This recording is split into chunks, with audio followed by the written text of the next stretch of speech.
கர்த்தராகிய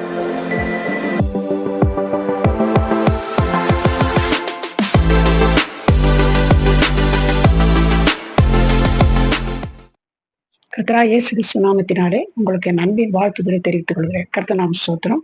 கர்த்தர் நம்மோடு இடைப்படுவாராக. இந்த வேலையில எவ்வளோ வேலை செய்யறாங்க ஜனங்க, எவ்வளோ கஷ்டப்படுறாங்க, எவ்வளோ சம்பாதிக்கிறீங்க. ஆனா தரித்திரம் மட்டும் போன படம் இல்லை, தரித்திரமாவே தான் இருக்குது. இந்த தரித்திரம் ஏன் நீங்காது, இதை நம்ம தெரிஞ்சுக்கிறது நல்லது. அப்போ நம்ம தரித்திரத்தை எப்படி போக்கடிக்கிறது நம்ம தெரிஞ்சுக்கலாம். பாருங்க, இந்த எரேமியா 17ஆம் அதிகாரம் 11ஆம் வசனத்துல, அநியாயமாய் ஐஸ்வர்யத்தை சம்பாதிக்கிறவன் முட்டையிட்டு அவையம் காத்து குஞ்சு பொறிக்காமற் போகிற கௌதாரிக்கு சமானமாய் இருக்கிறான். அவன் தன் பாதி வயதிலே அதை விட்டு தன் முடிவிலே மூடனாயிருப்பான். இப்போ சில இந்த சம்பாதிச்சு எவ்வளோ கஷ்டப்பட்டு சம்பாதனை செய்து கடைசியில் என்ன ஆயிடுதுன்னா, இந்த கௌதாரி போல முட்டையிட்டு அவையும் காத்து குஞ்சு பொறிக்கா போனேன்னா வேஸ்ட்ல.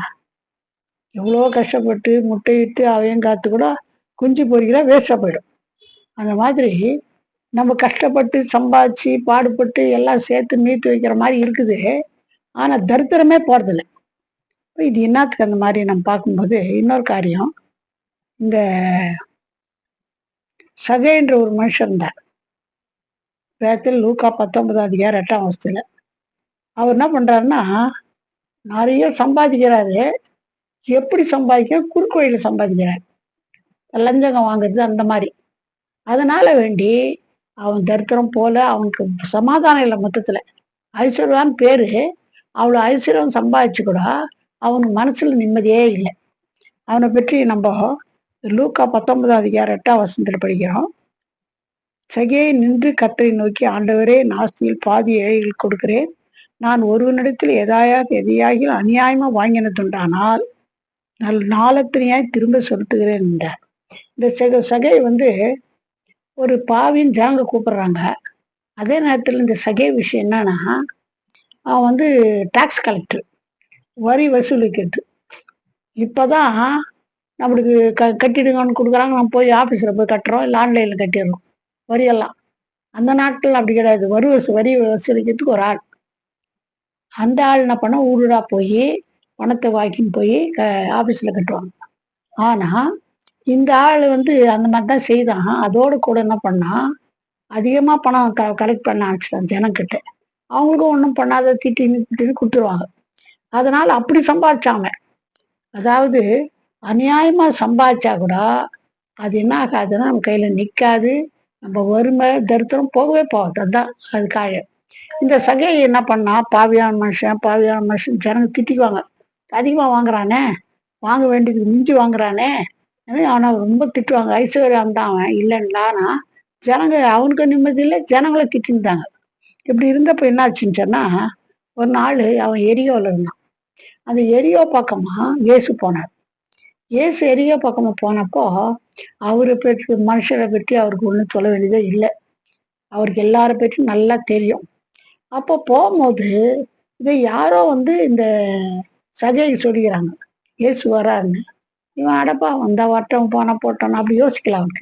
அவனுக்குள்ள ஒரு குறை இருந்துச்சு. பணம் இருந்து ஐஸ்வர்யம் இருந்தாலும் இது என்ன பண்ண நிம்மதியே இல்லை, மனசுக்கு நிம்மதியே இல்லை. அதனால அவனுக்கு அது பணம் இருந்தால் லாபம் இல்லை, அந்த மாதிரி ஒரு சூழ்நிலை வாழ்ந்து வந்தான். அப்போ இயேசு வந்தாருன்னு நாங்கள் சொன்னதுதான், இவர் எப்படிதான் இருக்கிறாரு, எப்படிப்பட்ட ஆளுன்னு பார்க்கலான்னு சொல்லி அவர் தூரத்துல வரும்போதே ரொம்ப குள்ளமா ஆள், ஐஸ்வர்யம் பணக்காரன் தான், ரொம்ப ஆளுக்குள்ள ஷார்ட்டு. ஜனங்க கூட்டமா வர்றதுனால இவர் என்ன எக்கி பார்த்தாலும் அவர் பார்க்க முடியாது. அதனால அவர் எப்படிப்பட்டவனும் பார்க்கணும்னு விரும்பி கடகன்னு எங்க ஏறிட்டான்னா, அந்த காட்டுத்தி மரத்துல ஏறிட்டு இயேசு பார்க்கணும், எப்படிப்பட்டவன் பார்க்கணும்னு பார்த்துனே இருக்கிறான். இவன் மனசுல நினைக்கிறதுக்கு ஏசு தெரிஞ்சு போச்சு. அவன் நேரா எந்த மரத்துல ஏறின அந்த காட்டத்தி மரத்துக்கு கிட்ட சீக்கிரமாவா, நான் உன் இடத்துல தங்கணும்னு சொல்றாரு. அவனுக்கு ஐயோன்னு அந்த மாதிரியெல்லாம் எண்ணம் வரல. சீக்கிரமா வீட்டுல தங்கணும்னு சொன்ன உடனே அவனுக்கு ஒரு பெரிய சந்தோஷம். அவர் சொன்ன மாதிரி சீக்கிரமா இறங்கி வந்தார். ஒண்ணு என்னன்னா, ஊரு பேரு தெரியாது. ஒரு யாருன்னே அவனுக்கு தெரியாது. உலகமெல்லாம் பாவின்றாங்க அவன. ஆனா இவனுக்கு ஒரு வாஞ்சை இருந்துச்சு. எனக்கு நிம்மதி வேணும், சமாதானம் வேணும். நான் சம்பாரிச்சும் ஒண்ணும் லாபம் இல்ல. சொல்லிட்டு இவன் ஆசைப்பட்டான். அதனால இயேசுவ பார்க்கணும் எப்படிப்பட்டவன்னு யோசித்தான். யோசிச்சப்போ இயேசு வந்து பார்த்துட்டு, "சீக்கிரமா இறங்கி வா, வீட்ல நீ தங்கணும்னு" சொன்னாரு. உடனே அவன் என்ன பண்ணான், அதே மாரி சொன்ன உடனே இறங்கி வந்துட்டான். இறங்கி வந்து ஒண்ணுமே சொல்லல. இந்த பாவம் செய், அந்த பாவம் செய். என்னது இது? பாவியான மனுஷன் வீட்ல போய் தங்கறதுக்கு போறாருன்னு ஜனங்க பேசுறாங்க. இவன் எத்தையும் கேர் பண்ணல. இவனும் கேர் பண்ணல, இயேசுவும் கேர் பண்ணல. யார் என்னன்னா சொல்லி போட்டோம். அவனுக்கு உள்ளத்துல இருந்த வாஞ்சிய கர்த்தர் பார்த்தாரு. "சகேயுவே, சீக்கிரமா இறங்கி வா. உங்க இடத்துல வீட்ல வந்து தங்கணும்னா." வேகமா இறங்கி கீழ வந்துட்டான். கீழ வந்துட்ட பிறகு ஒண்ணும் சொல்லல. நீ இந்த ஒண்ணுமே சொல்லல. ஆனா இவனுக்கு அவரு ஒளி. இயேசுன்னா ஒரு ஒளி. அவர் ஒளிய பார்த்த உடனே அவனுக்குள்ள இருக்கிற பாவம்லாம் வெளிப்பட்டுச்சு. அவன் என்ன பண்றான்னா, சகேய் நின்று கர்த்தரை நோக்கி, "ஆண்டவரே, என் ஆஸ்திகளில் பாதியை ஏழைகளுக்கு கொடுக்கிறேன்." அப்ப என்ன அர்த்தம்? அநியாயமா வாங்கிட்டுக்கிறேன். இது எனக்கு பாவம். அதனால பாவம்கிட்ட நீங்க வரவும் மாட்டீங்க, ஒண்ணும் செய்யவும் முடியாது. அதனால என்ன சொல்றேன்னா, எனக்கு வந்த சம்பாத்தியத்துல பாதி ஏழைகளுக்கு குடுத்துர்றேன். அது மட்டும் இல்ல, யாராட்டும் ஒரு ஒரு இடத்துல அநியாயமா வாங்கியதனால் நலமானதை திருப்பி தர விரும்புகிறேன். அநியாயமா வாங்கிட்டு என்ன பண்றேன்? திருப்பி குடுத்துர்றேன்னு சொல்றான். பாருங்க, இதுலருந்து நமக்கு என்ன தெரியுதுன்னு சொன்னா, அநியாயமா சம்பாரிச்சாக்கா நிம்மதி இல்ல. ஒப்பு குடுத்துட்டான். ஒப்பு குடுத்துட்டு, நான் ஆஸ்திகள்ல பாதி குடுத்துர்றேன். யார்ட்ட அநியாயமா வந்த நாளத்த நான் குடுத்துர்றேன்னு, தன் பாவின்னு உணர்ந்தது ஒரு பெரிய ஆசீர்வாதம். உணர்ந்து தன் தப்பித்த என்ன பண்ணான்? ஒப்புக்கொண்டான். ஒப்புக்கொண்டு திருப்பி குடுத்தான். இதான் பெரிய ஆசீர்வாதம். இதான் ஒரு பெரிய சந்தோஷம். இன்னைக்கு உலகத்துல பணமோ, பொருளோ நமக்கு நிம்மதிய குடுக்கவே குடுக்காது. இவனுக்கு எவ்வளோ பணம் இருந்து நிம்மதி இல்ல. அவன் என்ன பண்ணான்னா, கர்த்தர உள்ளத்துல ஏற்றுக்கொண்ட உடனே என்ன ஆச்சு? அவனுக்கு இருக்கிற அந்த பாவ குணங்கள் எல்லாம் ஒரு விடுதலையாகி அறிக்கையிட்டு கேட்குறான். அது மாரி வாங்கினது குடுத்துட்றேன். பாதி பாதி சொத்துல ஏழைகளுக்கு குடுத்துட்றேன். அநியாயம் வாங்குனதுல இந்த 4 இடத்துல குடுத்துட்றேன்னு சொன்னான். அப்படின்னு வசனத்துல இருக்குது. அதே மாரி ஃபாலோ பண்ணி குடுத்தான். அப்போ ஏன் நம்மளுக்கு நிம்மதி இல்ல? ஏன் நமக்கு சம்பாத்தியம் வந்து வந்து நம்மளுக்கு தரித்திரம் போ மாட்டேதுன்னா காரணம், விஷயம் என்னான்னு சொன்னா, அநியாயமான சம்பாத்தியம் நமக்கு நிம்மதி தராது. அதனால அதுல ஜாக்கிரதையா இருக்கணும். 2வது வந்து யாக்கோபு 5ஆம் அதிகாரம் 3ஆம் வசனம், 4ஆம் வசனம். உங்கள் பொன்னும் வெள்ளியும் துருப்பிடித்தது. அவைகளிலுள்ள துரு உங்களுக்கு விரோதமாய் சாட்சியாய் இருக்கிறது. அக்கினியைப் போல உங்கள் மாம்சத்தை தின்னும் கடைசி நாட்களிலே பொக்கிஷத்தை சேர்த்தீர்கள். இதோ உங்கள் வயல்களில் அடுத்த வேலைக்காரருடைய கூலி உங்களால் அநியாயமாய் பிடிக்கப்பட்டு கூக்குரலிடுகிறது.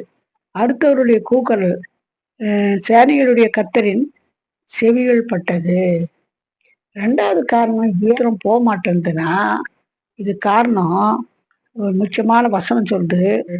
பொன்னும் வெள்ளியும் துரு பிடித்தது. அவள் துரு உங்களுக்கு விரோதமா சாட்சியிடுகிறது. என்ன காரணம்னா, பணத்த அநியாயமா சம்பாரிச்சாலும் தரித்திரம் போகாது.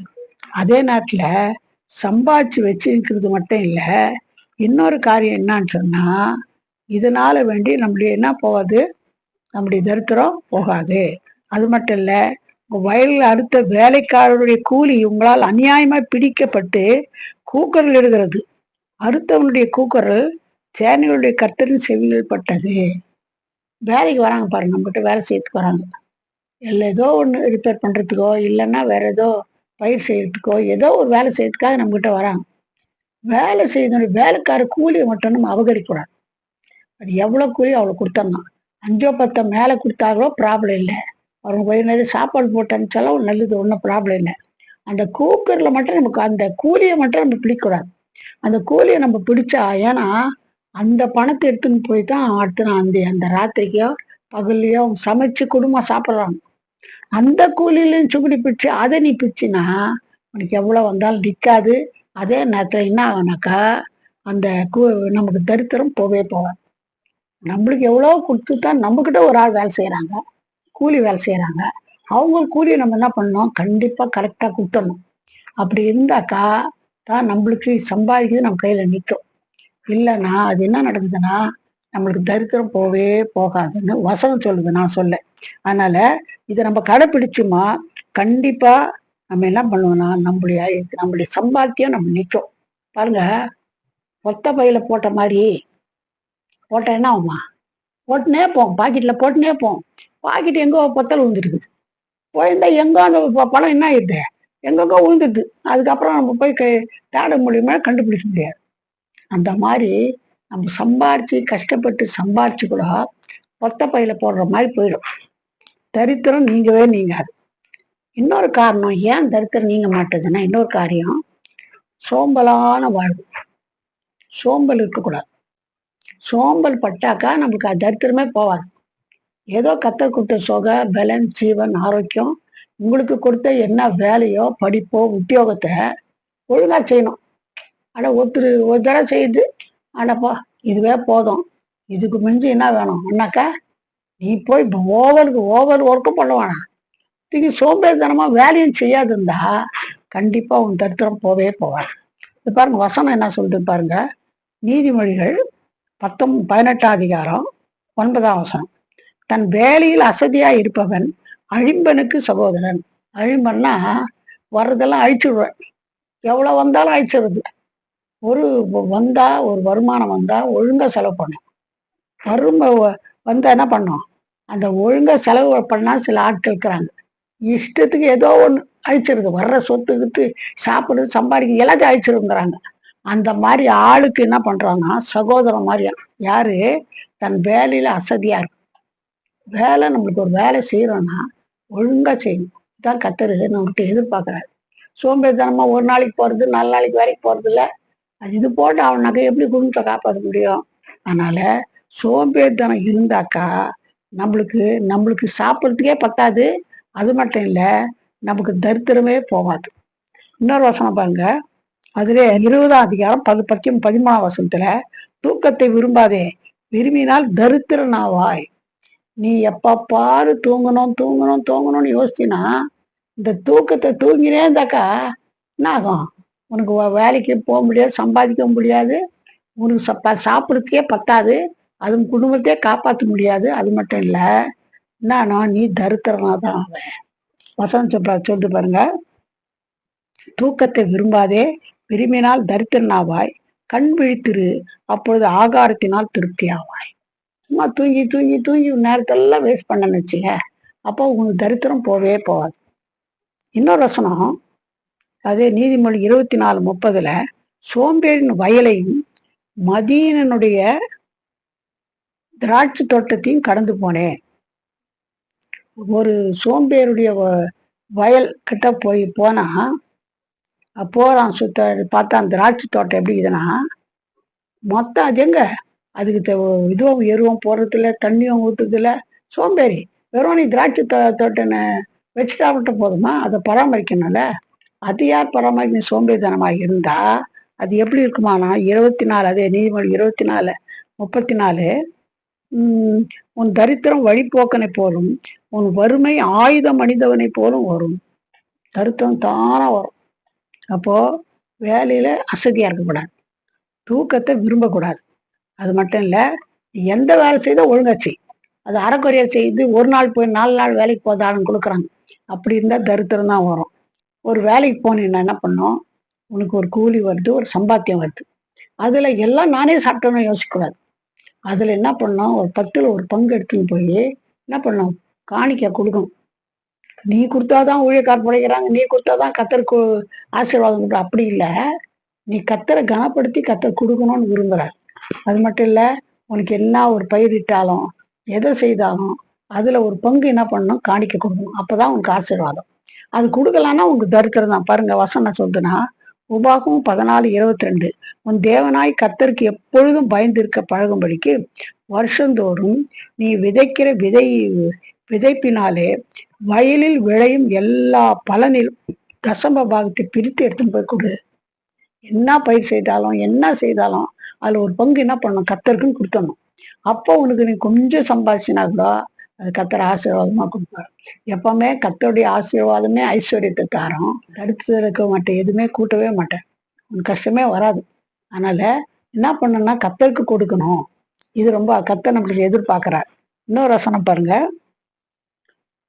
உபாகமம் 14:23 உன் தேவனாய் கர்த்தர் தமது நாமம் விளங்கும்படி தெரிந்து கொள்ளும் ஸ்தானத்திலே உன் தானியத்திலும் உன் திராட்சை ரசத்திலும் உன் எண்ணெயிலும் தசம பாகத்தையும் உன் ஆடுகளின் தலையீட்டுகளையும் அவருடைய சந்நிதியில் புசிப்பாயாக.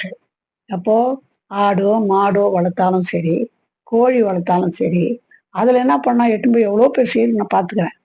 சித்தி ஒருத்தருந்தாங்க, சீரகம் மிளகு அவங்களும் விளையல, விளைஞ்சிச்சு தான். ஆனா இதெல்லாம் விளைய வைக்கலாங்க. ஆனா மளிகை சாமான் வீட்டுக்கு வாங்கிட்டா அதுல சீரகம் மிளகு வெந்தயம் கடுகு இதெல்லாம் கூட எடுத்துன்னு போய் காணி குத்துறோம். ஆனா அப்படி கொடுத்தாங்க பாருங்க. இன்னைக்கு அவங்க இறந்துட்டாங்க வயசாகி.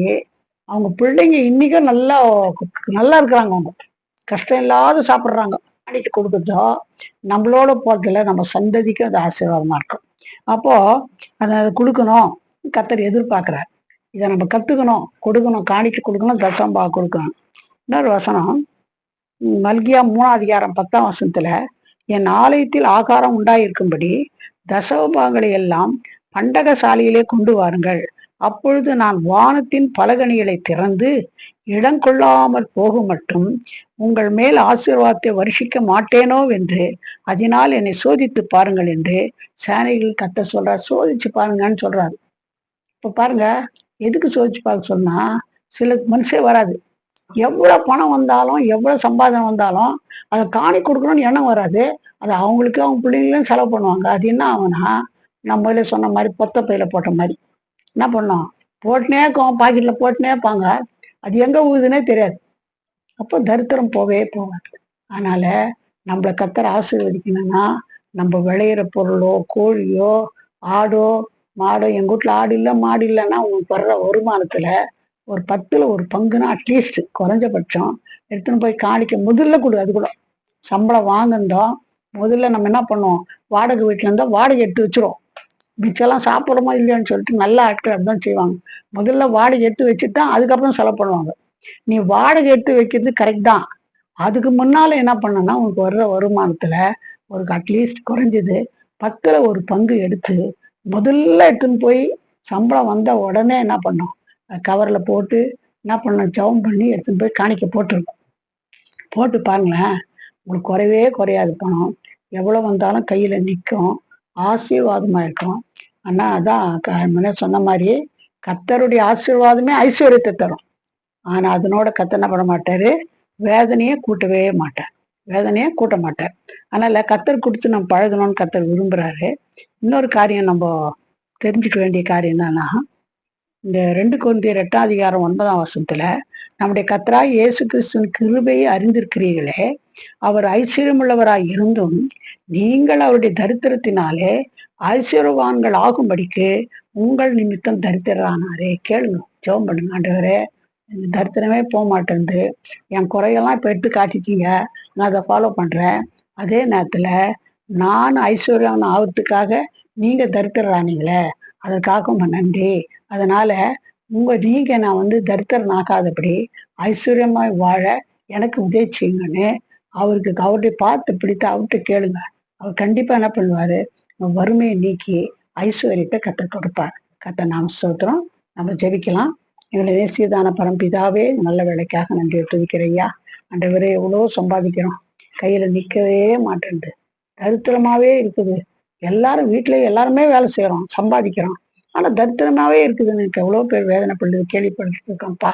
ஆனா அது காரணம் என்னன்றது எங்களோட பேசுனீங்கப்பா. ஆண்டவரே, சோத்திரிக்கிறோம் ஐயா. அதனால நாங்கள் கர்த்தாவே தரித்திரமாய் நாங்கள் மாறாதபடி சோம்பேறித்தனமா இருக்கக்கூடாது, கஷ்டப்பட்டு வேலை செய்யணும். ஆண்டவரே, சோத்திரிக்கிறையா. சோம்பேறித்தனம் இருக்கக்கூடாது, தூக்கத்தை விரும்பக்கூடாது. ஆண்டவரே, அசதியா இருக்கக்கூடாது. ஆண்டவரே, சோத்திரிக்கிறையா. கர்த்தர் கொடுக்க வேண்டிய காணிக்கை தசம்பாங்களை உண்மையா இருக்கணும். ஆண்டவரே, இந்த காரியங்கள்லாம் எங்களோட பேசுனீங்கப்பா. ஆண்டவரே, சோத்திரிக்கிறையா. இதெல்லாம் நாங்கள் ஃபாலோ பண்ண எங்களுக்கு உதவி செய்யுங்க. எல்லாவற்றுக்கும் மேலாக எங்களுக்காக நாங்கள் ஐஸ்வர்யம் ஆக்கும்படி எங்களை தரித்திரானீங்களே. ஆண்டவரே, எல்லாருடைய குறைகளை தயவாய் மன்னிங்க. குற்றங்களை தயவாய் மன்னித்து ஆண்டவரே அந்த தரித்திரத்தை மாற்றி ஐஸ்வர்யவானாய் மாற நீங்க உதவி செய்யுங்க. ஆண்டவரே அற்புதம் செய்யுங்க. இந்த வேலையில எந்த காரியத்துக்காக கவலையோட பாரத்தோட ஆண்டவரே ஜெபித்து கொண்டிருக்காங்களோ ஜெபிக்கிறார்களோ ஒரு குறைகளை மன்னித்து குற்றங்களை மன்னித்து ஆண்டவரே சோத்திரிக்கிற எந்த குறை உருள ஆண்டவரே வேலை செய்யல கூலி சரியா கொடுக்காதுக்கிறாங்களா என்ன ஆண்டவரே எந்த குறை யாரோடு எது பேசுறீங்களோ அதை உணர்ந்து குறைகளை அறிக்கையிட்டு இடத்துல வந்து தரித்திரத்திலிருந்து விடுதலை பெற்றுக்கொள்ள உதவி செய்யுங்க. ஆண்டவரே இந்த வேலையில முக்கியமா எக்ஸாம் எழுதுற பிள்ளைகளுக்காக நாங்கள் ஜெபிக்கிறோம் ஐயா. ஆண்டவரே 10th 11th 12th எக்ஸாம் எழுதுற பிள்ளைங்க ஆயத்தப்படுறாங்கப்பா. எக்ஸாம் எழுதும்போது ஞானத்தை கொடுத்து நல்ல மதிப்பெண் எடுத்து பாஸ் பண்ண நீங்க உதவி செய்யுங்கப்பா. அவங்க சோத்திரிக்கிற ஐயா. கடன் தொழில் ரொம்ப பேர் கஷ்டப்படுறாங்கப்பா. இந்த கடன் தொழில் எவ்வளோ பேர் ஆண்டவரே தற்கொலை பண்ணி கூட குடும்பங்களை சாவுறாங்க. அதெல்லாம் மாட்டி போடுங்கப்பா. நீர் அவளுக்காக தரித்திரா நீரே அதை நினைத்து உண்மை பார்த்து பிடித்து கொண்டு தரித்திரத்திலிருந்து விடுதலையாக்கி ஐஸ்வர்யங்களாய் மாற நீங்க உதவி செய்யுங்கப்பா. அவங்க சோத்திரிக்கிறையா. தேவையில்லாத கோர்ட்டு கேஸ்ல மாட்டின கோர்ட்டுக்கும் வக்கீலுக்கும் பணத்தை கழுவுறாங்கப்பா. இந்த காரியங்கள் இருக்கிறவங்களுக்கு எல்லாம் விடுதலை கொடுத்து அந்த கோர்ட்டு கேஸ்ல விடுதலை தாங்கப்பா. பிள்ளைகளை குறைகளை மன்னித்து ஆசீர்வாதத்தை கட்டிடுங்க. தரித்திரம் முற்றிலுமாய் போக ஐஸ்வர்யங்களாக நீங்க உதவி செய்யுங்க. இயேசுவின் நாமத்தில் ஜெபம் கேளும் பிதாவே. ஆமென். God bless you.